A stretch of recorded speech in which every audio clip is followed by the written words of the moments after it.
Bonjour et bienvenue dans cette vidéo où nous explorons les principales écoles historiques qui ont façonné la discipline de l'histoire au fil du temps. Ce chapitre se concentre sur 4 courants majeurs, chacun apportant une vision unique et des méthodes spécifiques pour l'étude du passé. L'école méthodique ou positiviste. Apparue au XIXe siècle, cette école prône une approche scientifique rigoureuse de l'histoire. Les historiens positivistes insistent sur l'importance de la critique des sources et la recherche de faits vérifiables.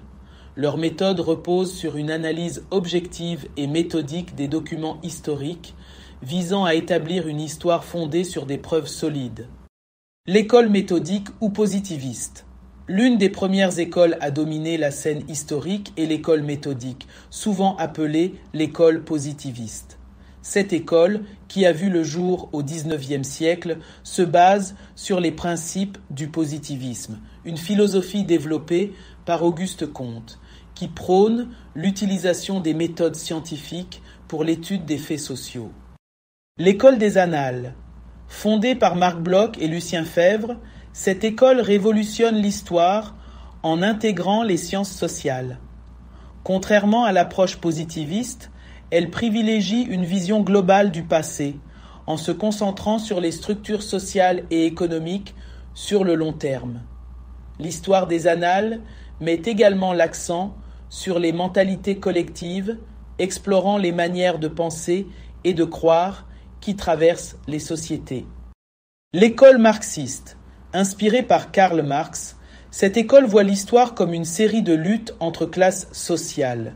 Les historiens marxistes analysent les forces économiques et sociales à l'œuvre, expliquant les changements historiques par les conflits entre groupes dominants et dominés. Cette approche a particulièrement influencé l'étude des révolutions et des mouvements sociaux. L'histoire culturelle. L'histoire culturelle se développe à la fin du XXe siècle et met l'accent sur les dimensions symboliques et idéologiques de l'histoire. Elle s'intéresse aux représentations, aux discours et aux pratiques culturelles, en montrant comment ces éléments façonnent les sociétés et influencent les événements historiques. Cette approche remet en question les distinctions traditionnelles entre histoire politique, sociale et économique.